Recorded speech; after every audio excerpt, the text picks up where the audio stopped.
Isang shinobi ng Iwagakuri Village na mas kilala sa tawag na Gabomaru the Hollow ay hinatulan ng kamatayan sa pamamagitan ng pagputol sa kanyang ulo.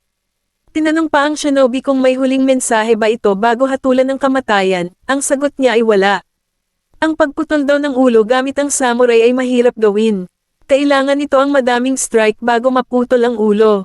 Matapos ang madaming strike na ginawa, binitawan na ang huling malakas na pag-strike para maputol ang ulo, pero laking gulat nila imbes ang ulo ang maputol, ang espada mismo ang naputol. Naitanong sa sarili ng shinobi kung bakit hindi siya mapatay-patay or hindi kaya hindi siya mamamatay. Wala siyang pakiramdam sa isang buhay ng tao. Madami pa siyang napatay na mga tao kumpara sa mga samurai beheader. So, hindi na siya nag-expect na mabuhay ng matagal. Isang asaimon ang nag-iimbestiga sa sitwasyon ni Gabomaru at inaalam ang kanyang buhay. Ipinanganak si Gabomaru bilang isang shinobi at wala itong pinag-aralan kundi ang natutunan lamang niya ay mga killing techniques. Nasabi pa ni Gabomaru na makakagamit din siya ng ninjutsu na isa sa mga teknik ng isang shinobi. Gustong makita ng babae kung ano talaga ang itsura ng ninjutsu. Kahit anong klaseng executions ang ginawa nila sa shinobi, sinunog pa ito at buhay pa din si Gabomaru. Gustong gumawa ng record ang babae na asaimon para malaman ang background ni Gabomaru kung hindi siya mamamatay sa mga ginawang executions. Sinubukan din nila ang paghatak ng mga paa ni Gabomaru gamit ang mga baka. Tinali ang kanyang dalawang binti at hihilahin ito ng mga baka. Sa lakas daw ng paghatak ng mga baka, pwede daw itong mahati ang katawan ni Gabomaru. Tumakbo na ang mga baka at sa kasamaang palad, ang mga baka ay napatumba niya. Nagtataka ang babae kung gusto na talagang mamatay ni Gabomaru, bakita daw parang nagre-resist siya sa mga paghahatol sa kanya. Kaya pala niya gustong umalis sa Iwagakure Village dahil ang anak ng chief ng village ay gustong ipakasal sa kanya. Isa siya sa numero 1 pinakamalakas na shinobi sa village nila. Hindi niya nagustuhan ang anak ng chief ng village kasi tinuturuan siya ng kanyang asawa ng mga mabubuting asal at mga gawain. Napuno na siya sa mga pinaggagawa ng kanyang asawa at natatakot siyang mawala ang kanyang pagiging mahusay na shinobi. Minaliit ang babaeng asaimon, dapat daw hindi siya ma-involve kay Gabomaru. Napakadelikado daw ni Gabomaru pero hindi naniwala ang babaeng asaimon. Kung walang puso at damdamin daw si Gabomaru, bakit daw pilit siyang lumalaban at mabuhay? Biglang napaisip si Gabomaru sa nasabi ng babae. Kung gusto daw niyang mamatay, bakit daw nilalabanan niya mga paghatol sa kanya? Sa mga sumunod na araw, hindi na daw lalabanan ni Gabomaru ang paghatol sa kanya.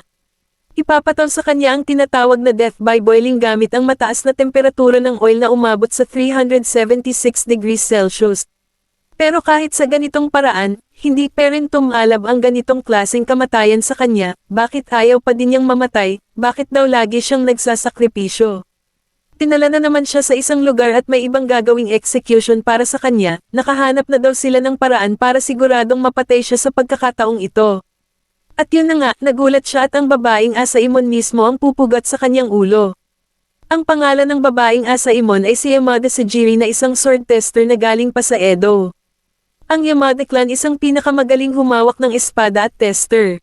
Isang clan sila na master ang paggamit ng espada, kahit isang strike ng espada ay tapos ang buhay mo.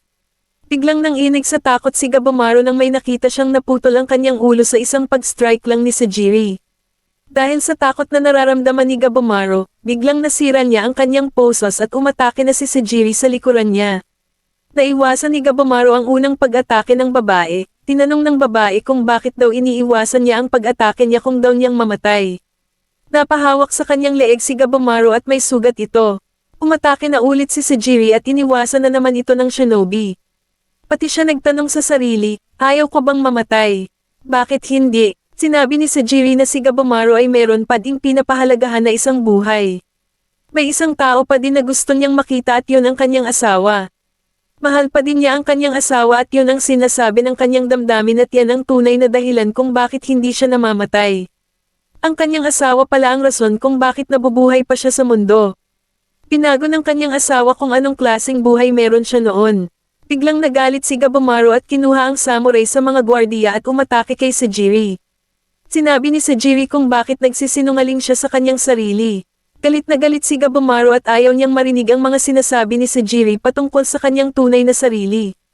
Pilit pa ding pinapaniwala ang kanyang sarili na isa siyang mamamatay tao at walang kaluluwa, walang puso pero ang totoo ay may damdaming tao pa din siya. Gusto na pala niyang tumigil sa pagpatay ng mga tao at mamuhay na lang ng matiwasay kasama ang babaeng minamahal niya. Biglang ipinakita ni Sejiri ang isang papel na pwede siyang makalaya at maabswelto lahat ng mga kasalanan niya. Pero ito ay may kondisyon para mabigyan siya ng absolute pardon. Para mangyari yon, kailangan niyang pumunta sa underworld. Kailangan niyang pumunta sa isang lugar na tinatawag na Senshinkyo, isang lugar na wala kang mararamdamang sakit, madaming tawag ito sa iba, ito daw ay Hell's Paradise or Heaven. May nakahanap na daw sa lugar na ito, may maraming paro-paro, may kumakanta na maririnig sa malayo. Doon daw matatagpuan ang Immortal of Life na tinatawag na elixir. Sinubukan nilang makuha ang elixir subalit ang 5 tao na pinadala nila ay naging mga halaman. Ngayon, isa sa mga ipapadala si Gabomaru para maglakbay at puntahan ang nasabing lugar kung saan makikita ang Immortal of Life na elixir. Nalaman niya rin na ang kanyang asawa ay umaasa sa kanya na babalik pa siya. Tinanong si Gabomaru kung gusto ba niyang sumama sa expedition para makuha ang elixir at makalaya na. Pero ayaw pumayag ng isang leader sa pagpaslang sa kanya. At ngayon, ipapakita na niya kay Sejiri ang nanjutsu technique kasi gusto niya itong makita. At yun na nga, ipinakita na niya at biglang nag-aalab ang kanyang katawan. Gulat na gulat ang lahat sa ipinamalas niyang teknik ng isang shinobi. Inatake niya ang mga gwardiya at sinunog ito gamit ang kanyang nanjutsu technique at napahanga niya si Sejiri.